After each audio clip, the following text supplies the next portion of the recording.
नमस्कार दोस्तों, PS Patel learning to earning channel पे आप सभी का स्वागत है। आज हम जिस टॉपिक पर चर्चा करेंगे वो विज्ञान का एक बहुत ही महत्वपूर्ण टॉपिक है। इसका नाम है उत्सर्जी तंत्र। पाचन के बाद सबसे महत्वपूर्ण चीज़ ये होता है, जो भी वेस्ट मटेरियल हमारे शरीर में बचता है उसका शरीर से बाहर जाना बहुत आवश्यक होता है। तो उसी क्रम में आज बात कर रहे हैं उत्सर्जन तंत्र की। जैसा कि आप सभी लोग जानते होंगे, उत्सर्जन तंत्र में सबसे महत्वपूर्ण भाग होता है हमारे गुर्दे का, वृक्क का या किडनी का। लेकिन इसके अलावा भी उत्सर्जन तंत्र में 3 और अंग होते हैं जो काम करते हैं। जैसे कि वृक्क के अलावा त्वचा यानी हमारी स्किन, हमारा यकृत, हमारा फेफड़ा, ये सारे अंग भी उत्सर्जन तंत्र के हिस्से हैं।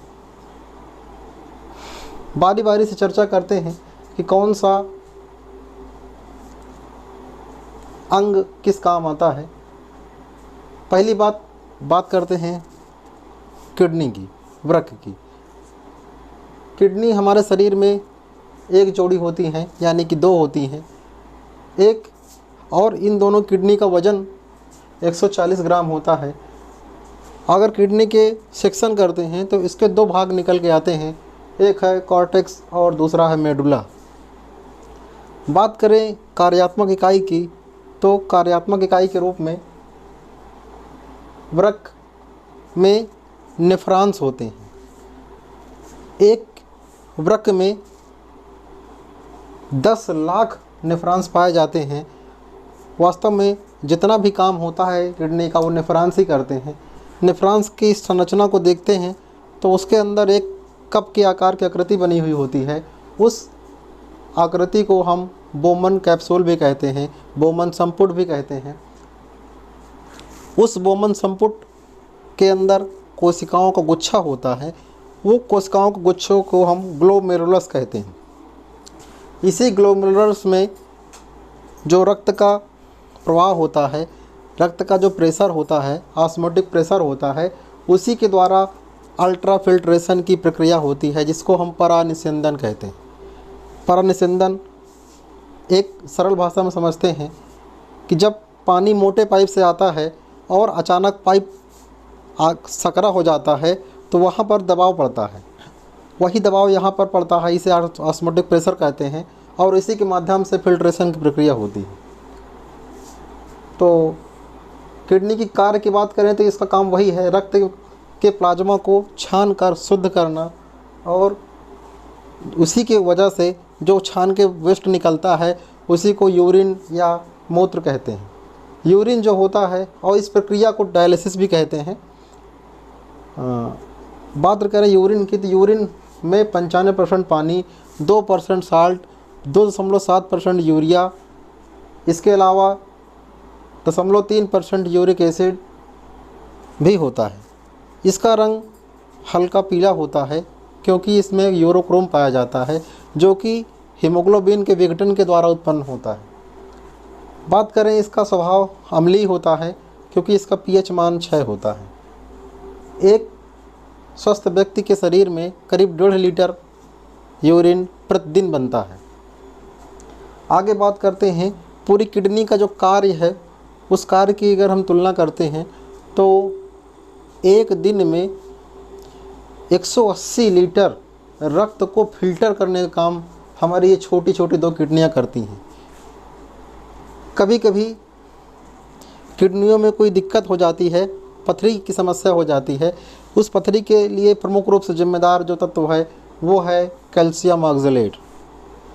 इस प्रकार किडनी के ये फंक्शंस हो गए। अब अगला जो अंग आता है त्वचा, यानी हमारी स्किन। हम सभी लोग जानते हैं गर्मियों में पसीना बहुत आता है, और एक समस्या और आती है कि बहुत सारे लोगों की जो स्किन होती है वो ऑयली होती है, यानी कहीं न कहीं हमारे स्किन के अंदर तेल ग्रंथियाँ होती हैं जिससे सीबम निकलता है, और जो श्वेत ग्रंथि होती हैं, पसीने ग्रंथि होती है, उनसे पसीना निकलता है। वास्तव में जो पसीना निकलता है, पसीना हमारे शरीर में जो अतिरिक्त लवण होता है, हमारे शरीर में जो अतिरिक्त यूरिया बन जाती है, उनको बाहर निकालने का एक माध्यम होता है। आगे बात करते हैं यकृत की। यकृत का काम क्या होता है? जब ब्लड में या हमारे रुधिर में अमीनो एसिड और अमोनिया की मात्रा ज़्यादा हो जाती है तो इन दोनों को यकृत यूरिया में बदल देता है और यूरिया फिर पानी के माध्यम से शरीर से बाहर निकल जाता है। बात करते हैं लंग्स की। हमारे 2 जोड़ी लंग्स होते हैं। उन लंग्स का काम क्या होता है? वो कार्बन डाइऑक्साइड गैस और जलवाष्प को शरीर से बाहर निकालते हैं। इसके अलावा प्याज है, लहसुन है, इनको खाने से जो तत्व हमारे अंदर जाता है वो वाष्पशील होते हैं। तो उन तत्वों के जो घटक होते हैं उनको शरीर से बाहर निकालने का काम भी हमारे लंग्स ही करते हैं। तो इस प्रकार चारों प्रमुख अंगों के बारे में हमने ब्रीफ में चर्चा कर ली है। मनुष्य में तो ये काम इन 4 अंगों के द्वारा होता है, लेकिन क्या सारे जीवों में किडनी पाई जाती होगी? शायद नहीं। तो जानते हैं किन किन जंतुओं में किस प्रकार से उत्सर्जन की प्रक्रिया होती है। पहले बात करते हैं प्रोटोजोअन्स की, एक कोशिकीय जीव। इसके अंदर जैसे कि अमीबा है, पैरामीशियम है, इस प्रकार से इन जीवों में विसरण डिफ्यूजन के द्वारा उत्सर्जन की प्रक्रिया होती है। सेकंड पोरीफेरा वर्ग के सदस्य आते हैं, जैसे साइकान हो गया। तो इन सभी में विशिष्ट नलिका पाई जाती है जिसको कैनाल सिस्टम कहते हैं, उसके माध्यम से उत्सर्जन की प्रक्रिया होती है। फिर आता है सिलेंट्रेटा, समुद्रों में पाया जाता है। इसके माध्यम से केवल जो सेल्स होती हैं वही उत्सर्जन काम कर लेती हैं। फिर आते हैं प्लेटीहेल्मिन्थीज के अंतर्गत चपटे कृमि।